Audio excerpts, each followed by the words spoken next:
ये video UP police और SSC GD को ध्यान में रखते हुए बनाया जा रहा है और मैथ की शुरुआत हम आज से कर रहे हैं। आज मैथ की शुरुआत का पहला दिन है और ये मैथ हम आज जीरो से पढ़ेंगे। जीरो कैसे कैसे बनता है देखिए, हम आपको बता रहे हैं। हम जान रहे हैं कि ये हमारा मैथ जो होगा एसएससी जीडी और यूपी पुलिस के लिए होगा। सभी कॉम्पिटिटिव एग्जाम के लिए मैथ जरूरी है, लेकिन ये एसएससी जीडी और यूपी पुलिस को ध्यान रखते हुए वीडियो बनाया जा रहा है। आज हम सीखेंगे मैथ में जीरो बनता कैसे है। जीरो बनता कैसे है देखिए, जहां जिस संख्या में जीरो है वहां 2 और 5 रहता है। जब तक 2 और 5 रहेगा नहीं तब तक जीरो बनेगा नहीं। जैसे में देख लीजिए 10 है, 10 क्या है, 10 में एक जीरो है, 1 2 और 1 5 मिल करके एक जीरो बनाते हैं। इसी तरह हम चेक करेंगे 100 में, 100 का हम फैक्टर करेंगे, 50 गुणे 2 में तोड़ देंगे, 50 को तोड़ेंगे 25 गुणे 2 में और 25 को तोड़ेंगे 5 गुणे 5 में। देखिए 100 के पास हमारे 2 जीरो हैं, 1 5 और 1 2 मिलके 1 जीरो बनाएगा और 1 5 और 1 2 मिलके 1 जीरो बनाएगा। अर्थात कहने का मतलब ये है कि जहां 2 और 5 रहेंगे वही जीरो बनेंगे, जहां 2 और 5 नहीं रहेंगे वहां जीरो नहीं बनेगा। ठीक है, जब तक 2 और 5 मिलेगा नहीं तब तक जीरो बनेगा नहीं। किसी भी संख्या में अगर आपको जीरो दिखाई दे रहा है तो समझिए कि उस संख्या में 2 और 5 का गुणनखंड है। जब तक 2 और 5 मिलेंगे नहीं तब तक किसी भी संख्या में जीरो बनेगा नहीं। जैसे हम चेक कर लेते हैं और सारी संख्या लेकर के, जैसे में हम 50 लेते हैं, 50 को हम तोड़ेंगे 25 गुणे 2 में। देखिए 25 गुणे 2 में तोड़ रहे हैं तो 25 दुना के 50।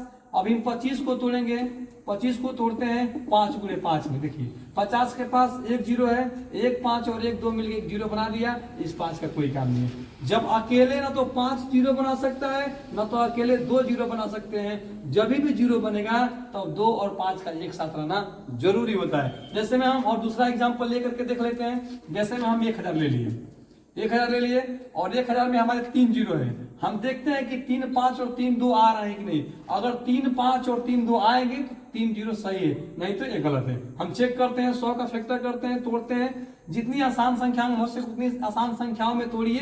ये ज्यादा जरूरी नहीं है कि एकदम बड़ा से छोटा फैक्टर और बड़ा से बड़ा फैक्टर। जो संख्या आपके मन में बननी है उसी संख्या से उठा करके तोड़ दिए। हमारे मन में 1000 में बननी संख्या 500 गुणे 2 करेंगे तो 1000 हो जाएगा। अब 2 का कोई फैक्टर नहीं है, 500 का फैक्टर है तो हम तोड़ेंगे। 500 का हम 250 गुणे 2 भी कर सकते हैं, फिर 2 का कोई फैक्टर नहीं है। फिर 250 को हम तोड़ सकते हैं 125 गुणे 2 में, फिर 2 का कोई फैक्टर नहीं है। फिर 125 को हम तोड़ सकते हैं 5 गुणे 5 में। 25 25 25 चौक 125। अब देखिए हम चेक करेंगे 1 2 1 दूसरा 2 1 3 2 3 2 हो गया और 1 2 2 1 5 2 5 और 3 5 3 5 हो गया। देखिए 3 5 और 3 2 है, 1 5 और 1 2 मिलके 1 जीरो, 1 5 और 1 2 मिलके 1 जीरो और 1 5 1 2 मिलके 1 जीरो। इसी तरह 3 जीरो, देखिए 3 5 और 3 2 है तो 3 जीरो इसमें भी। कभी भी जब तक 2 और 5 मिलेंगे नहीं तब तक जीरो बन ही नहीं सकता है। किसी भी संख्या में अगर जीरो है बाबू तो इतना ध्यान रखिएगा कि 2 और 5 के मिलने से ही जीरो बना है, वरना जीरो नहीं बनेगा। अब देखिए एग्जाम में क्वेश्चन कैसे पूछता है। एग्जाम में क्वेश्चन ऐसे पूछेगा। एग्जाम में क्वेश्चन पूछ देगा 45 गुणे 30 गुणे 46 गुणे 20 में शून्यों की संख्या ज्ञात करें।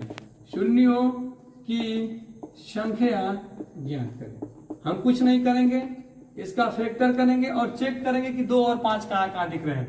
हम उठाएंगे पहले क्वेश्चन को 45 गुणे 30 गुणे 46 गुणे 20। हम तोड़ना शुरू करेंगे। 45 को तोड़ सकते हैं 9 गुणे कितने में 5 में, 9 गुणे 5 में तोड़ सकते हैं, सबसे आसान तरीका 9 गुणे 5 में। फिर 9 को हम तोड़ सकते हैं 3 गुणे 3 में। फिर हम 6 को भी इसी तरह तोड़ सकते हैं 5 गुणे 6 में और फिर हम 6 को तोड़ सकते हैं 3 गुणे 2 में।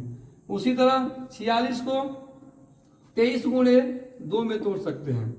उसी तरह 20 को हम तोड़ सकते हैं 4 गुणे 5 में और फिर 4 को हम तोड़ सकते हैं 2 गुणे 2 में। अब हम चेक करेंगे कितने 5 और कितने 2 हैं, गिनेंगे 1 5, फिर 2 5, फिर 3 5। अब कोई 5 दिख नहीं रहा है इस पूरे सीरीज में, तो 5 के पावर हम 3 लिख सकते हैं। उसी तरह हम 2 देखेंगे, हमारे पास किसी दूसरी संख्या का कोई उपयोग नहीं है, कोई तीसरी संख्या का उपयोग नहीं, केवल 2 और 5 का हमारे पास उपयोग है, उसी 2 और 5 को हम ढूंढेंगे। 3 का हमारे पास कोई उपयोग नहीं, 3 को छाट देंगे।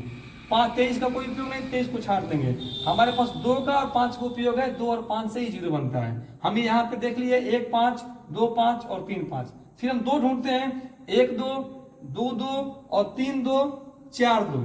हमारे पास कितने हैं? 4 2 है, 4 2 है, 2 के पावर 4। 1 5 और 1 2 मिलकर 0 बनाएगा। हम चेक करेंगे, सबसे लोवेस्ट पावर जो होती है वही शून्य को दर्शाएगी। देखिए 5 के पावर 3 और 2 के पावर 4, तो 3 को 2 और 3 को 5 मिलकर 0 बना देगा। एक अधिका 4 2 बचेगा तो इसका कोई काम नहीं रहेगा, इसीलिए इसमें शून्यों की संख्या